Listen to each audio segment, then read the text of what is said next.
Assalamualaikum warahmatullahi wabarakatuh. Waalaikumsalam. Alhamdulillahilladzi ja'ala al-Islam syir'atan wa minhaja. Wa sallallahu ala sayyidina Muhammadin wa ala alihi wa sahbihi amma ba'du. Ikhwan akhwat fillah rahimakumullah. Jaga lima ya. Ikhwan akhwat pakai mic mana saya? Bismillahirrahmanirrahim. Alhamdulillah, pada pertemuan ini kita akan mempelajari bersama tentang mengenal ekonomi Islam, di mana kita ini, terutama teman-teman yang berekonomi, sebenarnya tidak asing tentang ilmu ekonomi ya. Dan saya yakin Pak Ikhwan akhwat fillah sering sudah baca di web atau di buku. Cuman kita bersama-sama untuk mereview ilmu kita yang sudah kita pelajari bersama, sehingga nanti saya hanya memberikan pengantar sedikit, lebih banyak kita nanti diskusi dalam metode dalam pembicaraan pada pertemuan kajian ini. Saya berdiri saja ya. Kita pertama kali kita akan mempelajari tentang mengenal ekonomi Islam. Katanya orang Indonesia tidak kenal, tidak sayang katanya. Tapi kalau katanya orang lain menyatakan tidak kenal, tidak benci. Karena tidak mungkin ada kebencian sebelum kita kenal gitu.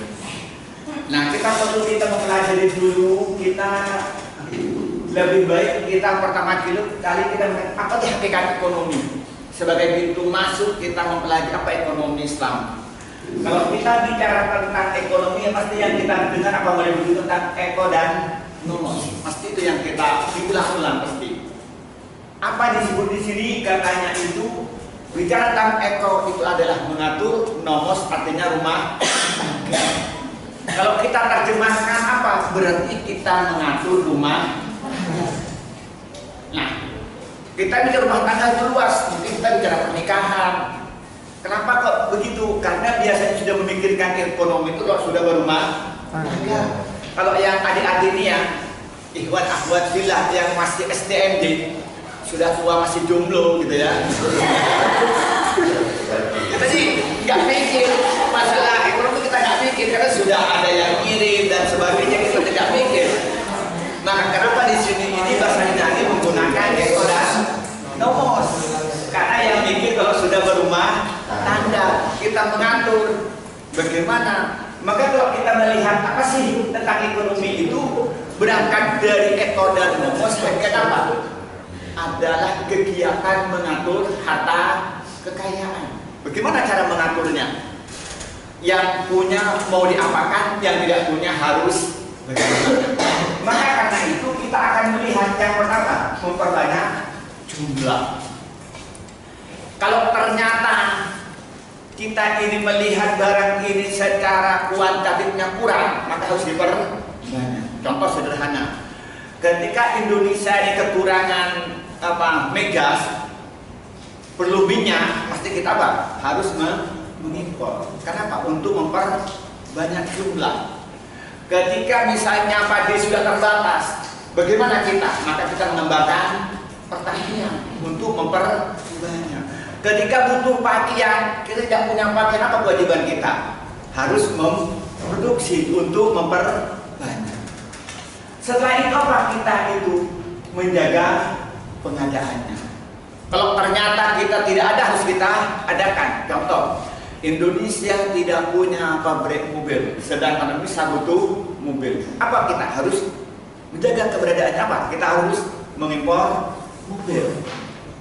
Kita Indonesia butuh jarum, tapi kita tidak bisa membuat jarum. Bagaimana? Ya harus kita mengimpor. Kan lucu, kita negara yang besar ini, coba lihat jarum betul kita, coba yang pakai jilbab itu dari mana itu? Iya, tidak mungkin made in Jember, nggak ada gitu ya. Mesti made in mana, China dan sebagainya gitu ya. Itu maka kita akan bicara memperbanyak jumlah. Yang kedua, kita akan menjaga ketersediaannya. Itu yang kita lakukan. Kemudian yang ketiga apa? kita bicara tentang tata cara pendistribusiannya kepada masyarakat. Kalau sudah barang itu banyak, kemudian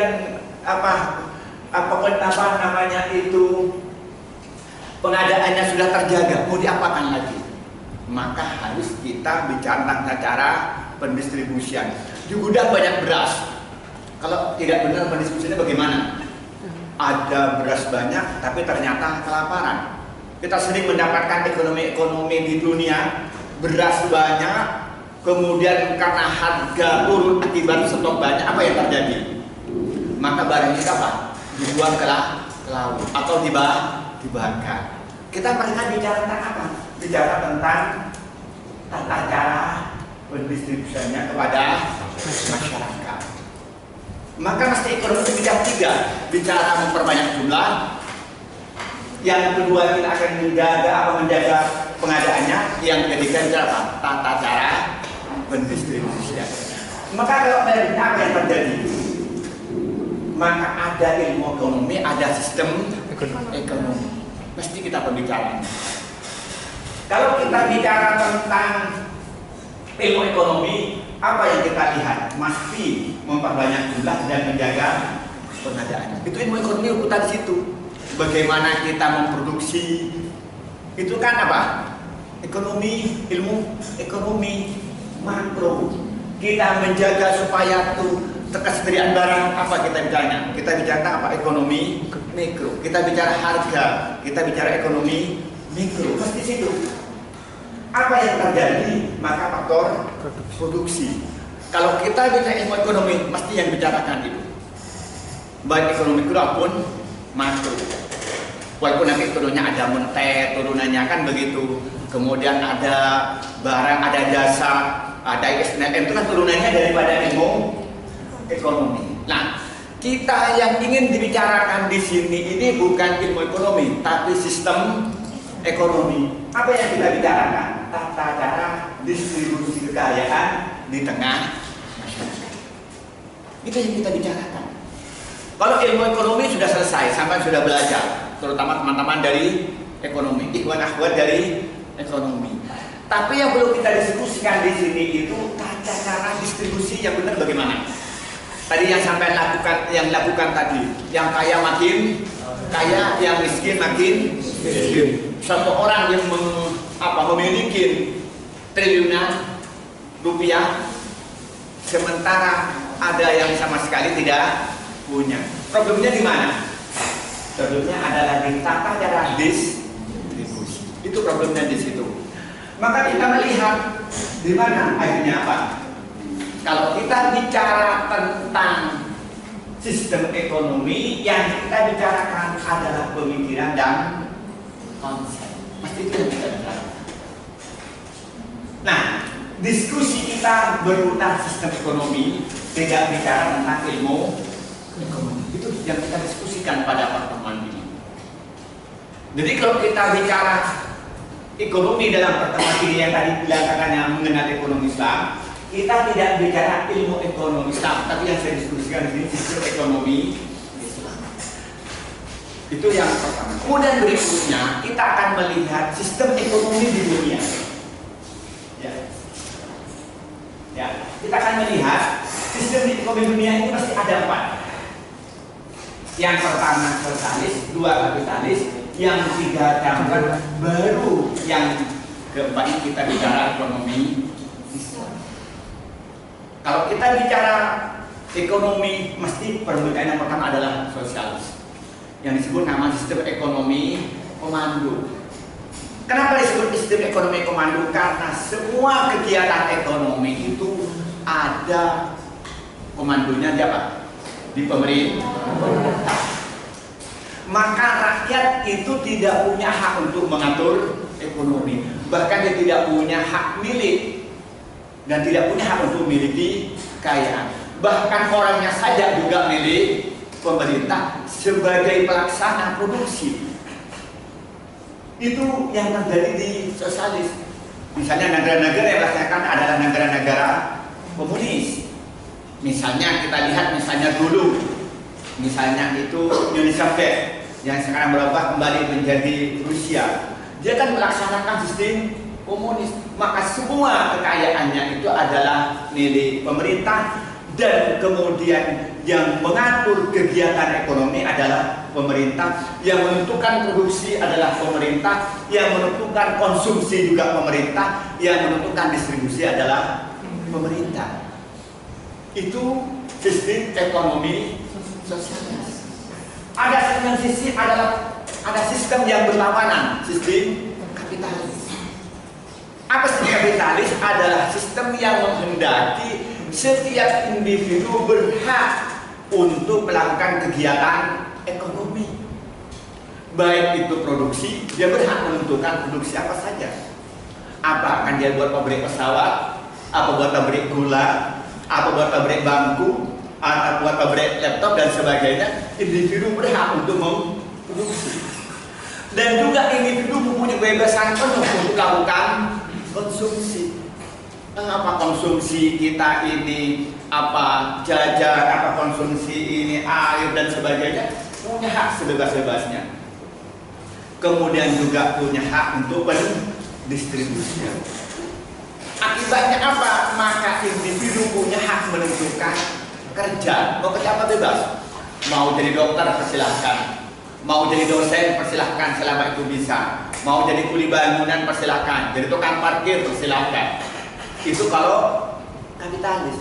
Kalau sosialis tidak bisa. Yang menentukan siapa yang jadi dokter itu pemerintah, bukan individu. Yang menentukan dia itu menjadi dosen, pemerintah. Individu tidak punya hak. Karena apa? Sistem semuanya komando. Semuanya ada di tangan pemerintah dalam kegiatan ekonomi. Tetapi kalau kapitalis sebaliknya, setiap individu punya hak untuk menentukan kegiatan ekonomi. Apa yang terjadi kalau sistem sosialis itu individu tidak punya kreativitas karena semuanya dikomando oleh pemerintah? Tapi kalau sistem kapitalis individu punya hak melakukan segala kegiatan ekonomi, akhirnya terjadi ketimpangan. Yang kadang sudah mendapatkan dan menguasai produksi, dia akan menguasai segala sektor kekayaan. Coba kita melihat, ada suatu orang punya pabrik tambang, punya pabrik pesawat, punya hotel, punya TV, punya stasiun radio, punya menguasai internet. Ada sama sekali tidak ada. Kadang-kadang kita ini tanah juga tidak punya, air juga tidak punya, rumah ngontrak, air juga beli. Tapi ada satu sisi tanah sudah berhektar-hektar kuasai, sungai sepanjang-panjangnya dikuasai. Itu akibat dari apa? Dari sistem kapitalis. Nah, kemudian ada sistem yang ketiga, sistem campuran. Dia satu sisi mengambil sistemnya sosialis, tapi satu sisi mengambil sistemnya kapitalis. Artinya apa? Pemerintah menguasai alat-alat produksi tertentu, tapi satu sisi yang menguasai adalah swasta. Kan begitu? Kita melihat negara di dunia itu yang banyak adalah negara apa? Negara menggunakan sistem ekonomi campuran. Satu sisi pemerintah juga ada perusahaan yang namanya sebenarnya BUMN, berusaha milik negara. Tapi waktu yang sama juga ada usaha yang dimiliki oleh swasta. Cuman sistem campuran ini satu sama lain negara berbeda. Ada lebih banyak kepada kapitalis, ada yang lebih banyak kepada sosialis. Ada satu sisi negara itu untuk menguasai sumber dan kegiatan ekonomi itu sedikit, lebih banyak itu swasta. Tapi ada negara lebih banyak menguasai sumber produksi dan sumber ekonomi, tapi swasta hanya memiliki sedikit. Saya tidak tahu Indonesia ini termasuk bagian yang mana. Apa lebih banyak kepada sosialis atau kapitalis? Yang jelas kita tahu lihat realitas Indonesia adalah sistem ekonomi campuran, bukan kapitalis, bukan sosialis. Kalau menurut pandangan saya, karena satu sisi Indonesia juga banyak kegiatan-kegiatan industri yang dimiliki oleh pemerintah. Contohnya masalah listrik dan sebagainya. Itulah dimiliki pemerintah. Tapi satu sisi juga swasta juga memiliki beberapa perusahaan. Nah, kemudian ada sistem yang terakhir adalah sistem ekonomi Islam. Nah, mungkin ini yang kita diskusikan sedikit, yang nantinya kita bisa mempelajari tentang sistem ekonomi Islam. Nah, kita bicara tentang apa sih ekonomi Islam itu. Kalau kita mau bicara tentang ekonomi Islam itu, kita akan bicara tentang ilmu yang mempelajari itu. Ilmu yang mempelajari apa? Usaha manusia untuk apa? Untuk mencapai falah. Jadi kita melihat yang kita pelajari apa? Adalah belajar usaha manusia. Apa sih belajar manusia itu? Untuk mencapai falah. Apa falah itu? Adalah kebahagiaan zahir dan batin. Apa yang mereka usahakan? Itu yang dilihat dulu. Tetapi bagaimana cara mencapainya itu berdasarkan prinsip-prinsip dan nilai-nilai Al-Quran dan Sunnah. Jadi kalau kita ekonomi Islam, kita melihat yang kita lihat itu apa yang dilakukan seorang untuk supaya dia bahagia zahir dan batin, tetapi cara mendapatkannya itu berdasarkan prinsip-prinsip Al-Quran dan juga nilai-nilai Al-Quran, prinsip-prinsip Sunnah dan juga nilai-nilai Sunnah. Contoh sederhana, kita ini untuk mencapai falah masalah makanan. Kita kalau nggak makan kan sedih ya, menderita. Coba sampai kalau nggak makan balik nanti sampai sore kecuali puasa, kan bingung. Kan berarti kita untuk mendapatkan falah secara zahir.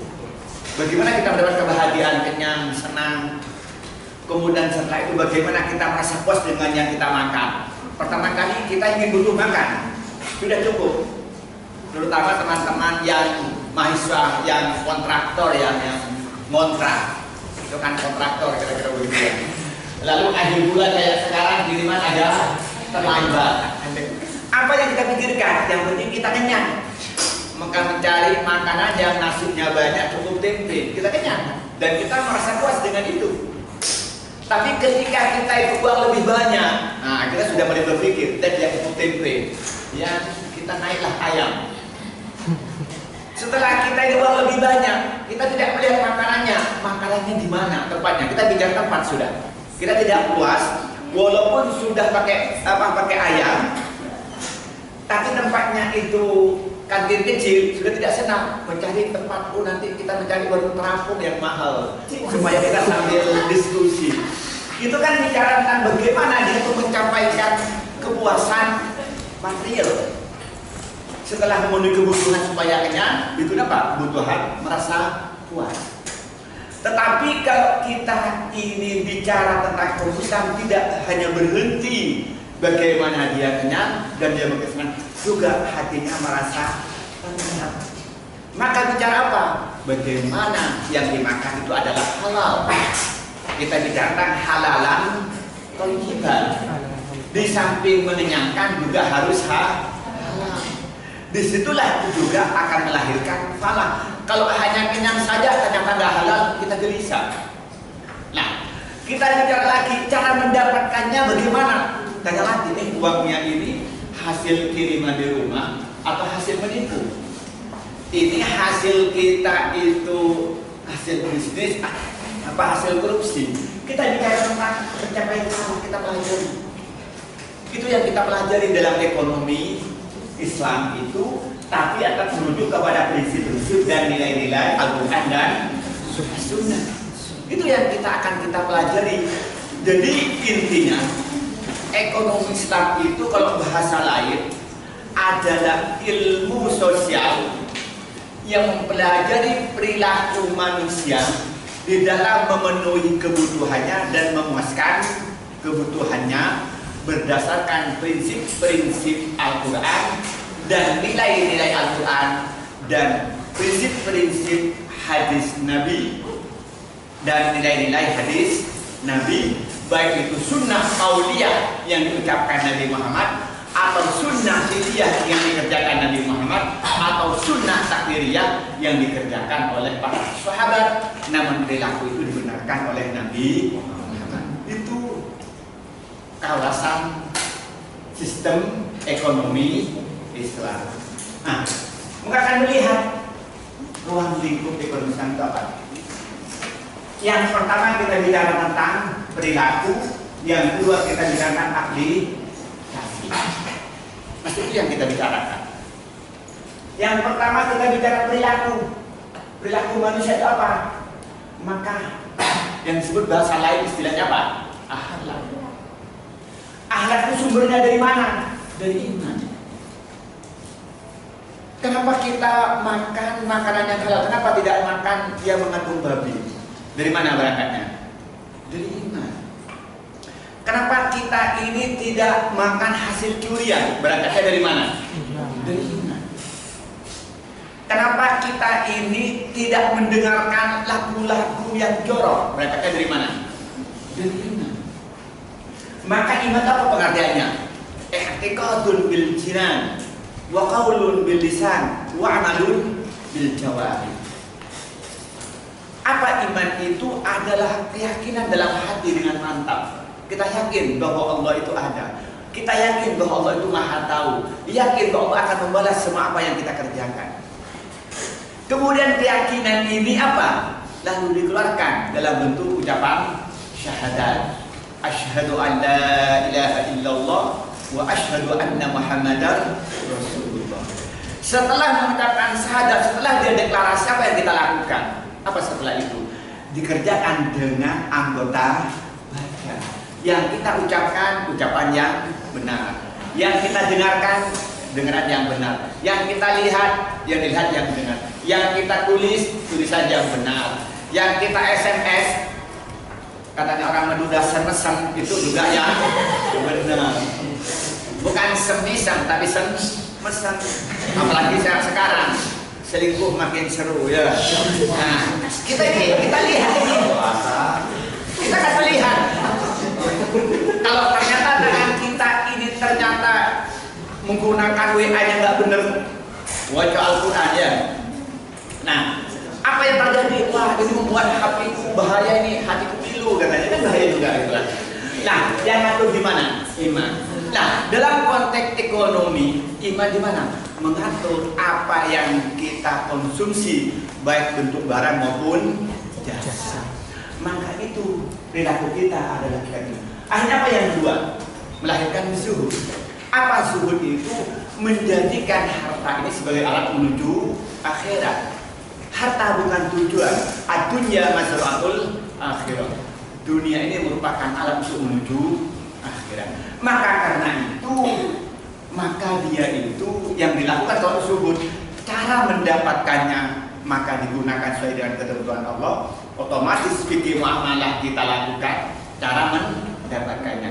Cara menggunakannya juga kita harus menggunakan fikih juga dan menggunakan ilmu akhlak supaya tidak menyimpang dari ketentuan Allah. Apa berikutnya? Lebih dahulu persaudaraan. Oh, kalau kita ternyata kenyang, saudara kita tidak kenyang, enak enggak? Ya, tidak enak. Kita digambarkan semua masalul mu'min fi tarahumihim wa tawadihim kal jasadil wahid idza ishtaka 'aduwwun tadara sa'il jasadi bi sahri wal umma. Perumpamaan manusia, perumpamaan orang Islam itu dalam bersaudara bagaikan satu tubuh. Kalau ada yang sakit, maka seluruh tubuh merasakan sakit. Kalau mata sakit, tidak mungkin tangan bilang, oh biarkan adalah mata yang sakit, nggak mungkin ya. Kalau gigi sakit, nggak mungkin berkata nanti nggak biarin aja gigi yang sakit. Pasti seluruh badan ikut sakit. Nah, kalau kita bicara ukhuwah persaudaraan, maka kita berpikir supaya kita bersama-sama merasa bahagia ketika kita bahagia dan juga menderita. Juga ketika saudara kita menderita, kita harus juga merasakan menderita. Makanya itulah, maka perilaku manusia dalam ekonomi Islam adalah iman, zuhud dan ukhuwah. Aplikasinya bagaimana? Maka dia bebas dari maisir, judi, bebas dari moral, ketidakjelas dan tipu menipu. Akan bebas dari apa? Dari riba. Nah, apa sih maisir maisir di dalam konteks ekonomi itu apa? Ada suatu kegiatan bisnis dan di dalamnya apa? Di dalamnya jelas bersifat untungan atau spekulasi yang tidak rasional. Jadi lebih banyak untung-untungan atau spekulasi yang tidak rasional. Contohnya, orang ikut asuransi konvensional. Dia ikut misalnya asuransi penuh sampai punya sepeda motor yang harganya misalnya 16 juta. Asuransinya setiap bulan bayarnya 50.000. Bayar 2 bulan, ternyata kehilangan. Diganti berapa? 16.000. Siapa yang untung? Sampean. Tapi ternyata sampai 3 tahun nggak terjadi apa-apa. Ternyata sampai masukkan uang ketemu 2 juta. Siapa yang rugi? Kan terjadi kan untung-untungnya sangat tinggi. Kadang-kadang saya sebagai pengguna asuransi itu punya untung besar, tapi sebaliknya kita sama sekali rugi. Kita kena melihat itu judi, maisir dalam bahasa ekonomi. Maka dalam Islam itu kita harus di dalam aplikasinya harus bebas dari maisir. Nah, kalau terjadi maisir itu bisa terjadi apa? Pasti akhirnya tabaghut, saling membenci. Masa sampean sayang kepada asuransi? Tidak, nah. Sebaliknya asuransi bisa sayang ke sampean. Waduh, dia polisnya baru bayar 2 bulan 2 kali, sudah harus mengganti 16 juta katanya pihak asuransi. Sementara sampean tidak terjadi apa-apa sampai 3 tahun. Waduh, takut. Saya sudah bayar 3 juta, saya bayar 2 juta, tapi saya tidak mendapatkan apa. Itu yang terjadi yang namanya maisir. Terjadi untung-untungan dan spekulasi yang tidak rasional. Kenapa tidak ada kuntinya spekulasi yang tidak rasional? Kan namanya bisnis pasti spekulasi ya, tapi kan rasional. Seperti kayak sampean buka warung juga spekulasi kan. Sampai kan begitu. Siapa buka usaha misalnya apa servis mobil, ya mesti terjadi spekulasi. Tapi rasional dalam hitungan ilmu ekonomi. Maka ada kata kuncinya di sini tidak rasional. Nah, kemudian berikutnya apa? Kita melihat tadi tomorrow apa? Itu setelah semua kegiatan ekonomi yang tidak jelas kuantitasnya, jumlahnya berapa sih? Kualitasnya kayak apa sih? Harganya bagaimana sih? Kan terjadi kita beli umpamanya kita beli barang, ini bungkus ini siapa ini sih? Tidak tahu kan banyak terjadi kayak itu. Tipu menipu kan terjadi di sini. Seperti kalau sampai ikut multi level marketing kan nggak ketemu sampai termasuk posisi di mana, sama-sama nggak tahu. Kan begitu yang terjadi. Atau bisnis yang lain, di situ yang mengandung moral. Kita ini kapan kita akan dapat untung? Kan kita tidak tahu. Kemudian yang dibeli itu berapa? Kita nggak tahu harganya berapa. Kita apa yang terjadi? Maka segala bentuk bisnis yang tidak jelas apa kuantitasnya, tidak jelas kualitasnya, tidak jelas harganya, tidak jelas jumlahnya, tidak jelas kapan waktunya, maka semua bisnis yang semacam itu tidak boleh. Karena itu namanya terjadi. Nah, kita melihat berikutnya, ya, riba. Saya menggunakan istilah riba ini yang sering terjadi. Saya tidak menggunakan istilah-istilah yang agak ruwet, tapi saya menggunakan bahasa yang personal. Apa sebenarnya riba itu? Setiap pinjaman yang mensyaratkan tambahan oleh kreditur pada debitur sebagai imbalan jangka waktu. Itu sederhananya. Umpamanya ada orang namanya Ahmad, satunya namanya Hasan. Ahmad sebagai kreditur. Mohon maaf ya. Mohon maaf ya. Ya biar gampang contohnya tidak. Apalagi namanya Paiman. Ini ada orang namanya Paiman sebagai pemilik uang, kreditur. Kemudian ada Paimin butuh uang sebagai debitur. Si Paimin ini butuh uang sekarang misalnya 10 juta. Dia berpikir nanti bisa bayar baru 1 tahun kemudian. Lalu apa katanya Paiman? Oke, saya akan berikan utang pada sampean 10 juta ini dibayar setahun kemudian. Namun imbalannya dengan rentang waktu 1 tahun ini setiap bulannya sampai bayar sebanyak 1%. Berarti dari 10 juta 1%-nya berarti 100.000. Nah, kalau 1 tahun berarti 1.200.000. Sekarang tambahan 1.200.000 apa imbalannya? Imbal daripada jangka. Beda dengan sampai beli jajan. Oke, saya beli ini harganya 10.000. Lalu dijual pada orang lain menjadi 12.000. Apa di situ? Imbalannya, imbalan jual beli.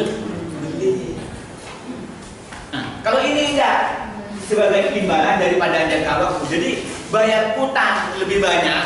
Tadi nambahin sebanyak 1.200.000. Dari mana datangnya? Sebagai imbalan daripada jangka waktu 1 tahun. Itu yang disebut namanya. Itu sederhananya. Nah, kita melihat kalau sudah begitu, apa sih karakteristik ekonomi Islam itu? Maka karakteristik ekonomi Islam itu yang pertama bahwa ekonomi Islam itu terikat dengan akidah, dengan syariat, dengan setiap kegiatan kita ini menurut akidah benar enggak ini? Benar enggak dengan keyakinan kita kepada Allah? Benar enggak dengan keyakinan kita dengan kitab-kitab Allah, dengan Al-Quran? Benar enggak? Benarkah dengan apa yang contohkan oleh Rasulullah, iman dengan Rasul? Benar enggak? Apa Rasulullah pernah berikan contoh? Apa Rasulullah pernah mengatakan? Lalu kita apakah benar menurut nanti ini oleh malaikat kira-kira catat kanan atau kiri yang nyatat ini? Kalau benar malaikat rokib, kalau salah adil. Kita yakin walaupun ternyata tidak ada orang yang menjaga, tetap kita ini karena yakin ada rokib dan adil. Kita temukan. Jadi tidak perlu ada pengawasan, tidak perlu ini karena sudah yang ngawasin full 24 jam ada rokib dan adil. Nah, setelah itu apa berikutnya? Syariat. Maka yang kita lakukan ini menggunakan tata cara sesuai dengan syariat. Oh, kalau kita jual beli apa tuntunannya? Kita melihat syariat. Kalau utang piutang apa tuntunannya? Kita harus menggunakan syariat. Kalau kita itu makan apa tuntunannya? Syariat. Kalau kita itu nyewa mobil apa tuntunannya? Syariat. Kalau nyewa rumah kontrakan apa tuntunannya? Syariat. Oh sudah, bukan rumah saya sendiri, biar aja lah, kok saya dibersihkan. Kadang-kadang kan begitu ya. Ikhwan apa yang begitu? Biar aja lah, bukan milik saya gitu ya. Kita bayar gitu ya. Kadang-kadang barang-barang sengaja dirusak gitu ya. Itu berarti, nah kalau kita syariat, kita benar menurut syariat, kita akan dilihat. Nah, saya sebagai dosen itu kan akan ijarah. Bener nggak saya menurut syariat? Masuk tepat waktu, pulang tepat waktu. Jangan kayak mahasiswa sekarang. Kalau dosennya tidak ada bahagia sekali. Kan ya. Kalau masuk ingin terlambat, kalau pulang lebih awal. Itu namanya mutafifin, mengurangi timbangan. Kadang-kadang kalau mengerjakan tugas kita tanya kapan terakhir. Kan begitu, bukan kapan paling awal ya. Jadi kalau saya diberi tugas oleh dosennya, pertanyaannya apa? Kapan Pak terakhir penyerahan makalah? Nggak ada yang tanya kapan Pak paling awal menyerahkan makalah. Iya Pak ya? Iya. Kita terikat dengan syariat. Kemudian yang terakhir kita adalah berikan apa berkenaan dengan akhlak. Contohnya begini, akhlak itu sederhananya. Sampean makan kayak ini, bersendirian ini. Sampean yang beli. Sudah, contoh sederhana yang gampang. Sampean yang beli. Menurut syariat, benar nggak sampean makan itu? Benar kan? Beli sampean. Menurut akidah benar nggak? Benar. Dan menurut akhlak benar nggak? Nggak benar. Musuh dia makan sendirian. Itu masalah akhlak. Paham ini?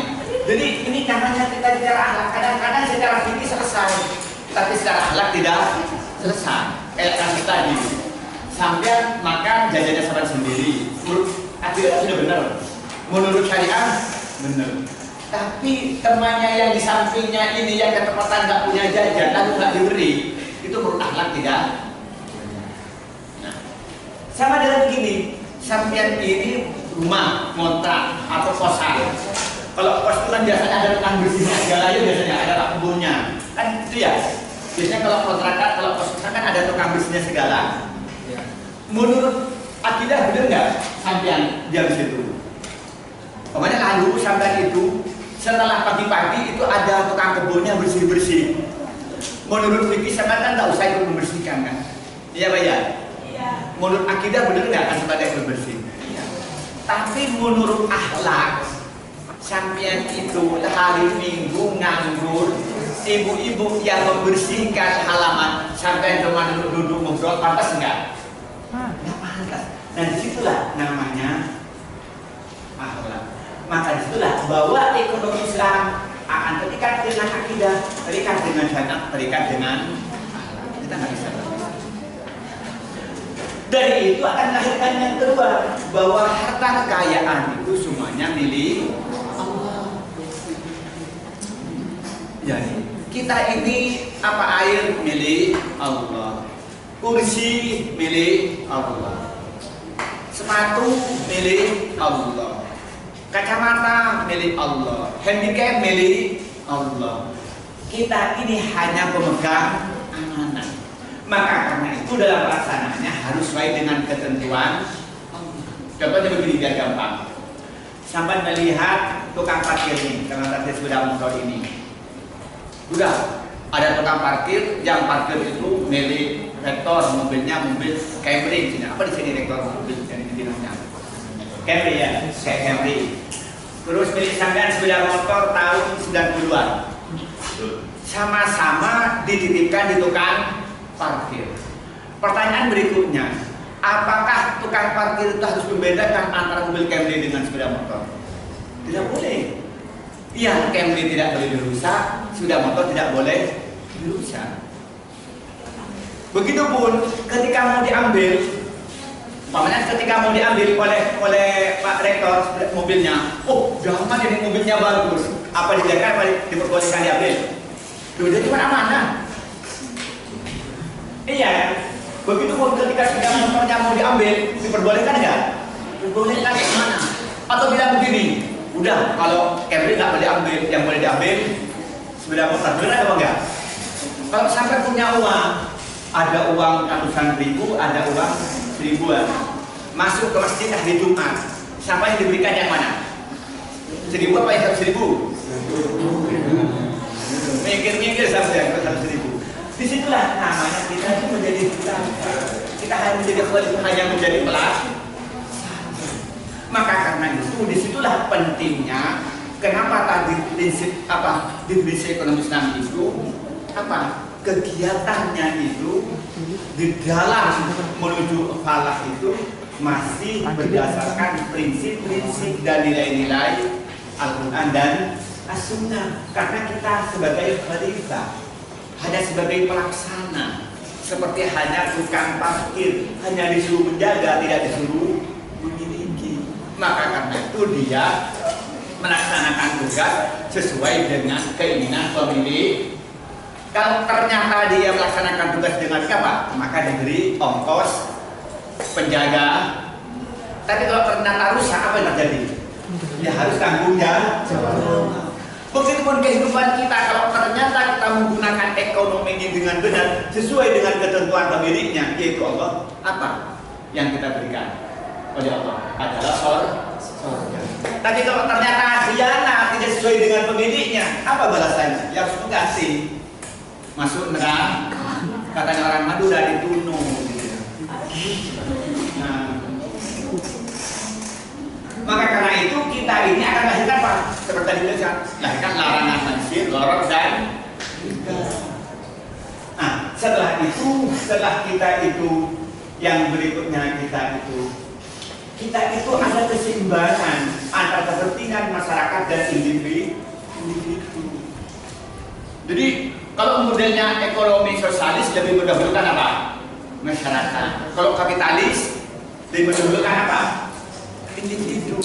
Coba, kalau sosialis semua orang tidak memiliki kecuali negara, semuanya komando di atas negara, bahkan dirinya sendiri juga milik negara. Kalau sosialis, tapi kalau kapitalis individu mempunyai hak sebesar-besarnya untuk mengelola dan memiliki. Sehingga yang terjadi apa? Yang individu bisa memiliki bermacam-macam alat produksi, sumber-sumber produksi dan sumber-sumber kekayaan. Sementara yang lain kerja mulai pagi sampai sore, dia itu tidak punya apa. Contoh sederhana, dengan pakai sistem riba, sistem bunga, Indonesia itu ada orang yang punya kekayaan 147 triliun. Itu saya mendapat laporan begitu di jurnal ekonomi. Kalau sekarang mendepositokan uangnya itu 1 tahunnya itu 6%, maka berarti itu setiap tahunnya dia akan mendapat keuntungan rata-rata berarti itu sekitar 8,5 triliun. Kan begitu? Kalau dibagi 12, berarti rata-rata itu setiap bulannya itu sekitar 800 miliar. Kalau dibagi 30, berarti rata-rata per bulannya 28, per harinya 28 miliar. Coba. Jadi duduk sehari rata-rata dapat uang 28 miliar. Kira-kira begitu. Nanti pasnya pakai matematika, ini pakai angka bulatan saja. Itu coba duduk saja. Itu setiap hari punya uang pendapatan 28 miliar. Sementara orang kebun itu kerja mulai pagi sampai sore, gini, 1 bulan gajinya paling batas kalau pakai UMR itu 1,5 juta. Tapi kalau yang rendah kadang-kadang 1 bulannya hanya 450. Iya Pak ya? Nah, disitulah kita ini ketika kita pakai kapitalis, bagaimana individu yang menguasai sumber produksi, maka dia dengan mudah mendapatkan kekayaan tanpa susah payah. Tapi sudah kadung nasibnya celaka, maka dia selamanya itu menjadi keturunan miskin. Bapaknya miskin, anaknya miskin, cucunya miskin. Subhanallah, itu sudah takdirnya. Tapi kalau bapaknya kaya, lalu membuat pabriknya diwariskan pada anaknya pada cucunya, kedua kaya. Disitulah kita bicara tentang perlu keseimbangan itu. Nah, antara kepentingan masyarakat dan kepentingan individu. Maka Islam itu apa yang terjadi dalam Islam? Persilahkan individu itu menguasai kekayaan. Tetapi setelah kaya harus ada yang dikeluarkan untuk masyarakat apa? Zakat. Zakat tidak berhenti, di situ ada sedekah. Sedekah tidak berhenti, di situ ada dan sebagainya. Disitulah maka individu boleh memiliki yang sesuai dengan aturan Al-Quran dan hadis. Namun setelah memiliki bukan hanya untuk dirinya sendiri, tapi untuk masyarakat. Itulah keseimbangan antara individu dan masyarakat. Yang berikutnya apa? Keseimbangan antara kerohanian dan kebenaran. Islam tidak membenarkan orang wiritan di masjid, di mushola, nggak kerja, nggak boleh. Ada sebaliknya kerja sampai nggak sholat, nggak baca Quran aja nggak boleh. Tapi fa idza nudiya lis-sholati min yaumil jum'ati fas'au ila dzikrillah wa dzarul bai'. Ketika azan Jumat dipanggil, dikumandangkan, kita harus pergi ke masjid meninggalkan jual beli. Kita tidak boleh tetap aja tenang jualan. Tapi ketika sholat selesai dengan kita terus, fa idza qudiyatis sholatu fantasiru fil ardh wabtaghu min fadlillah wa dzkurullaha katsiran la'allakum tuflihun. Tapi ketika sholat selesai, suruh bertebaran di muka bumi mencari karunia Allah, mencari rezeki Allah. Ini yang saya ingin sampaikan dulu sebentar keluar dari materi ini. Allah menyatakan wabtaghu min fadlillah, bukan wabtaghul a'malah. Mencari rezeki bukan mencari kerja. Karena saya bilang mau mana mencari kerja, ya dapat kerja nggak dapat rezeki, ya Pak ya? Salah niat. Jadi sampai itu pergi ke kota mencari pekerja, tidak mencari rezeki. Akhirnya dapatkan apa? Tidak dapat pekerjaan, tidak dapat rezeki. Salahnya pada Allah menyatakan wabtaghu min fadlillah. Dengan salah niat sampai ditanya tidak mendapatkan rezeki, tapi mendapat pekerjaan. Allah tidak membagi-bagi pekerjaan, tapi membagi-bagi rezeki. Ada orang itu kerjanya nggak banyak, tapi rezekinya banyak. Ada yang kerja banyak, rezekinya sedikit. Contoh. Saya punya tetangga, itu satunya itu tukang batu untuk pondasi dan sebagainya, satunya tukang batu, dokter, tukang bedah batu ginjal.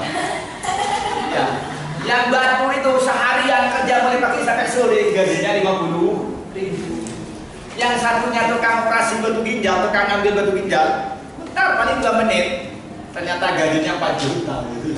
Nah, apa artinya? Itu kan rezeki kan? Jadi Allah tidak bagi pekerjaan, tapi bagi rezeki. Maka karena sahabat berpikir itu jangan berpikir nanti kalau sudah lulus saya mendapat pekerjaan ya, jangan lulus itu. Kalau sudah lulus saya itu mendapat rezeki enggak? Itu perintahnya pada Allah. Nah, maka disitulah ada keseimbangan antara rohani ibadah yang kita lakukan dengan rezeki, dengan materi yang harus kita cari. Tapi dalam koridor ingat kepada Allah. Dengan hati ingat kepada Allah, tindakannya sesuai dengan ketentuan Allah. Apa berikutnya katanya?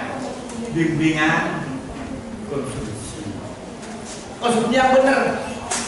Juga asal enak. Wah, kalau kita nonton di TV, ada seorang artis katanya setelah dia itu sudah makanan sudah terpenuhi, kita tanya apa? Makan makanan yang diharapkan, misalnya kodok, makan ini kan dari TV itu. Maka kita ini konsumsi juga benar. Jadi makan harus halalan, tidak halal saja, tapi toyibah. Apa bahasa kita toyibah? Toyibah bahasa kita ini adalah berkualitas sesuai dengan kesehatan kita. Kayak saya sudah umur 47, sudah beda makannya dengan sampean. Kalau sampean kayak sampean itu makan udang agak banyak nggak ada masalah karena sampean masih muda, nggak ada kolesterolnya. Kalau saya jangan coba sampai ngambil 3 tuh, setelah itu berbahaya. Gorengan, kalau sampean nggak apa-apa beli gorengan di pinggir jalan itu ya. Kalau saya kalau makan banyak nggak berani. Kenapa? Karena minyaknya digunakan berulang-ulang. Mengandung apa itu? Kolesterol, berbahaya untuk saya. Maka bagi saya tidak toyibah, tapi bagi sampean toyibah. Kalau sampean makan tape menduoso banyak, nggak ada masalah kan? Tapi kalau saya bermasalah, jadi toyibah bermasalah, tidak toyibah menurut. Maka Allah menyatakan halal dan baik. Nah, apalagi sekarang fast food itu ya, itu kan halal tapi menurut saya tidak toyibah. Karena hasil penelitian kan banyak mengandung bermacam-macam penyakit di kemudian hari. Atau suplemen kayak sekarang ini, sampai menggunakan mungkin masih muda sama dia enak, tapi setelah sampai umur 30 dan terasa akibatnya. Maka di situ ada aturan bagaimana konsumsi itu yang benar. Kemudian apa? Investasi. Nah, kita harus investasi yang halal, tidak merugikan orang, atau halal yang bermanfaat kepada semua pihak. Kita kita buat apa? Pabrik investasi air minum. Buat investasi apa? Untuk kopi. Investasi untuk apa? Untuk pabrik beras. Investasi apa? Untuk pabrik tepung. Itu konsumsi apa itu? Tidak boleh dipakai apa? Untuk buat apa? Pabrik sabu. Nggak boleh. Kita diatur. Tidak boleh kita buat apa? Investasi buat minuman keras. Nggak boleh. Disitulah dalam ekonomi Islam karakteristiknya itu apa? Investasi juga di yang terakhir itu zakat. Di samping kita bicara tadi itu tentang bagaimana zakat kenapa? Zakat yang satu wajib. Zakat berapa? 2,5%. Saya pernah menghitung dengan teman-teman itu. Kayak tadi ada suatu orang Islam yang kekayaannya itu lebih 100 triliun. Anggaplah 1 triliun. 1 triliun. Berarti zakatnya berarti apa? 2,5 triliun. Kalau 2,5 triliun itu dikeluarkan zakat itu, lalu ngundang teman-teman unik yang fakultas ekonomi ini, lalu diberi uang modal dana bergulir supaya buka modal usaha, kira-kira sampai bisa kaya nggak? Bisa kan pada akhirnya. Udah yuk kan buat pelatihan, Yang teman-teman pintar komputer buat pelatihan nanti buat apa? Rental komputer. Yang teman-teman pintar masak, kita membuat warung. Yang pintar buat roti, kita latih buat roti. Yang suka hijab, hijab syar'i, kita membuat nanti itu apa, produksi hijab dan seterusnya. Dari 2,5 triliun, coba bayangkan. Belum lagi kaya yang lain. Coba di Jember ini berapa orang yang kaya? Coba di Jember ini 92% penduduknya beragama Islam. Rata-rata berarti orang yang rata-rata itu rata sampai 1 nisab. Coba bayangkan. Dosen di IAIN ini kalau di UNED ini kalau sertifikasi rata-rata pasti itu di atas 10 juta kan gajinya. Mesti sertifikasi dengan gaji pokoknya. Berarti kalau 1 tahun dia berarti mendapatkan 120 juta. Sekarang nisabnya ini sekarang berapa? Sekarang profesi sama dengan harganya emas 93 gram. Sekarang emas itu rata-rata harganya 500.000. Berarti kalau 95 berarti kurang lebih 93 kurang lebih sekitar 43 juta itu nyampe 1 nisab. Kesimpulannya, semua dosen di UNED ini hukumnya wajib bayar zakat. Kalau dosen ini rata-rata lain profesor tunjangannya ada 15 juta kan? Coba, kalau dosen di sini orangnya itu 500 orang kali 120 juta berapa miliar? Diambil 2,5%, dipakai untuk pengembangan ekonomi. Berkembang nggak kira-kira? Berkembang. Disitulah maka zakat itu dalam ekonomi Islam itu jadi. Kemudian ini mungkin pembahasan terakhir ya, biar diskusinya lebih panjang. Maka kalau bicara ekonomi apa? Kepemilikan, distribusi, dan disposisi. Mesti kalau bicara ekonomi itu mesti ada di 3 poin. Bagaimana kepemilikan? Ada pemilikan individu. Bagaimana kepemilikan individu itu? Mulai membeli, dapat pemberian, dapat waris, kan begitu, mendapatkan dan sebagainya. Itu pemilikan individu. Ada pemilikan umum, nah seperti jalan, sungai, ya, musola, pemilikan umum, gedung sekolah, pemilikan umum. Kemudian apa dulu? Pemilikan negara. Apa yang dikuasai negara ini? Paling tidak ada 3 hal yang dikuasai negara. Apa? Yang pertama itu air, yang kedua energi, yang ketiga itu hutan. Kenapa air? Semua orang butuh air.